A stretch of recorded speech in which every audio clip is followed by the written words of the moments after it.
षोडश अर्थ commission February मास 4 तारिख रु 7 तारिख पर्यंत ओडिशा राज्य गस्तरे आसिछंती। विशेष करिकी ओडिशा राज्यर अर्थनैतिक स्थिति सहित आमर ग्रोथ एवं ता सहित डेवलपमेंट काम को अनुध्यान करने सहित आगामी दिन में ओडिशा किभली भाव में जो क्षेत्र में आमर कम अच्छी ताऊपर विशेष गुरुत्व आरोप करा जाई आगामी दिन में ओडिशा को एक समृद्ध ओडिशा आड़ को नबार चिंता से रखा जाइछि। विशेष करिकी कमिशन 4 तारिख आसला परे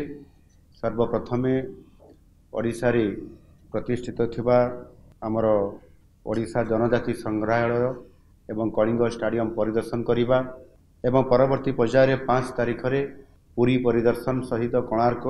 यह निश्चित भाव में मु तांकरे परिदर्शन आज बैठक एवं से बहुत सुखी कराई पारिछि। ये अनुभव आज तांकर ए बैठक रु अनुभव हैला। विशेष करिकी आज आमे कमिशन को सहित जो आमर आलोचना हैला ए बैठक रे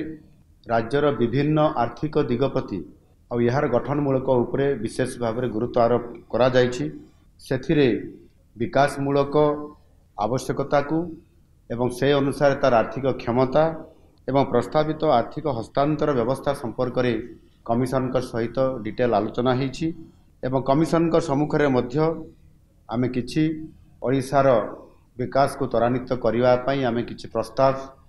तांको पाखरे आमे रखिछु एवं आमर आशा अछि जे आगामी 2026-2031 जो ये पंचवार्षिक योजना माध्यम रे यह प्रतिफलित हबो एवं निश्चित भाव में ताकू आधार करी आमर कमिशन उपरे जो आमे दाबी रखिछु ता उपरे किछि प्रमुख बिंदु भी आमे रखिछु सा उपरे मध्य मु जस्ट किछि आप पाखरे मु कहया पई चाहे। विशेष करिकी केंद्र सरकारंकर जो टिकस अछि बा टिकसर जो आय हुए सेथिरु साधारणतः भावे राज्य मान को जो बंटन करा जाउछि 41%, 41% रु किभली भाव में यह 50% को वृद्धि पाइब आथिपाई आज आमे कमिशन पाखरे आमर दाबी एथिरे उपस्थापना आमे उभय लिखित आकार रे एवं एठी आलोचना कला बेले मध्य मु मोर वक्तव्य रे कथा को मु रखिछि। एवं विशेष करिकी केंद्र सरकारंकर टिकेस आयर जो अंश राज्य मान को बंटन करा जाय थाए राज्य मान को मध्य रे एक निर्धारित सूत्र आधार रे बंटा जाए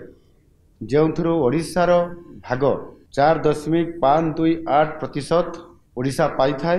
यही ओडिशार भाग को तार वृद्धि करबा पई आमे 4.964% को बढ़ाइबा पई आमे दाबी रखिछु। यह करले निश्चित भाव में आमे अधिक आर्थिक सहायता ओडिशा पाई परिबो एवं षोडश अर्थ कमिशन 2026 रु 31 अवधि पई केंद्र द्वारा आकलन करा जायथवा मोट राजस्व प्राप्ति GRR रो 2% समस्त ग्रामीण और सहरांचल स्थानीय निकाय संस्था पई मिलित अनुदान स्थिर करिया पई मध्य आमे प्रस्ताव देइछु। ये अर्थ आमको प्राप्त होले निश्चित भाव में विशेष करिकी पंचायत राज एवं जो आमर लोकल अर्बान बॉडीज अच्छी सहरांचल एथिरे आमे गोटाए स्वतंत्र भाव में अधिक अनुदान पाई पारिबु जहाँकि लक्षाधिक टंका अच्छी निश्चित भाव में बहुत बड़ा गोटे विकास क्षेत्र में यह उपादेयता मिल पार एवं राज्य विपर्यय परिचालना पांठी SDRF पई दिया जाउथवा वार्षिक अनुदान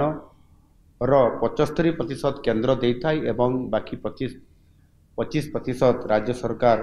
करिथाय। जेहेतु ओडिशा गोटे प्राकृतिक विपर्यय प्रबल अंचल होइतबा कारण प्राय प्रति वर्ष एथिरे साइक्लोन फ्लड एवं विभिन्न प्रकार प्राकृतिक विपर्यय आसुथबा कारण एथिरे केंद्र सरकार निकटरे आमे दाबी रखिछु 100% केंद्र सरकार आमको ये अनुदान जोगे देबा पई। एहा सहित बेसिकली स्वास्थ्य क्षेत्र को अधिक रुद्धिमंत करने जल जोगाण और परिमल एवं ता सहित बार्धक्य सुरक्षा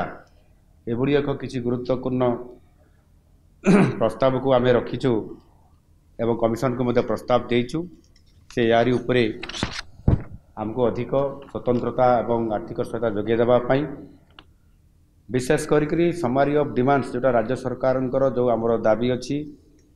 एथिरे हस्तांतर पूर्वर राजस्व नियंट प्री डेवलुएशन रेवेन्यू डेफिसिट जहाँकि आमर 9,88,422 कोटी 22 लक्ष कोटी अर्थात 9,88,422 कोटी